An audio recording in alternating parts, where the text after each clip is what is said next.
எல்லாருக்கும் தமிழ் புத்தாண்டு வாழ்த்துக்கள். எனக்கு இது ரொம்ப ஸ்பெஷலுங்க. ஏன்னா நான் இந்த தமிழ் நியூ இயர் அன்னைக்கு தான் நான் உற்சாகாஸை ஸ்டார்ட் பண்ணேன்.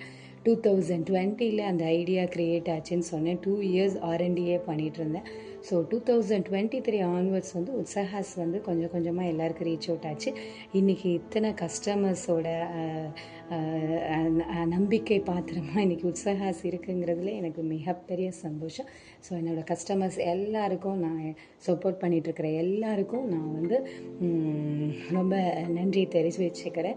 இன்னொன்று என்ன, இதில் எனக்கு நெகட்டிவ் இருக்குது, பாசிட்டிவும் இருக்குது. பாசிட்டிவ்னால் இந்த ஃபீட்பேக், உங்கள்கிட்டேருந்து வரக்கூடிய ஒவ்வொரு ஃபீட்பேக்கை பார்க்கும்போது பேடு மூலமாக இவ்வளோ மிராக்கிள் நடக்குமா அப்படிங்கிறது எனக்கு தெரிய வந்தது.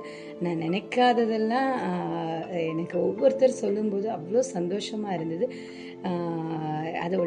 அதுவே எனக்கு ஒரு பெரிய மோட்டிவேட், எனக்கு ஒரு ஃபயராகவும் இருந்தது. இப்போ இருந்துக்கிட்டும் இருக்குது. நெக்ஸ்ட்டு என்னென்னா, நான் கொஞ்சம் நெகட்டிவ் சைடுன்னு சொன்னேன் இல்லையா?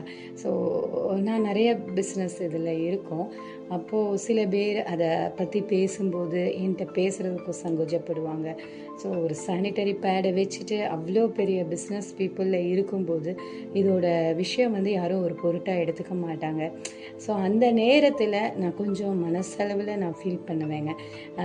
ஏன் இதுக்கு இம்பார்ட்டன்ஸ் மக்கள் யாரும் கொடுக்கறது இல்லை அப்படின்னு சொல்லி நான் நிறைய வருத்தப்பட்டிருக்கேன்.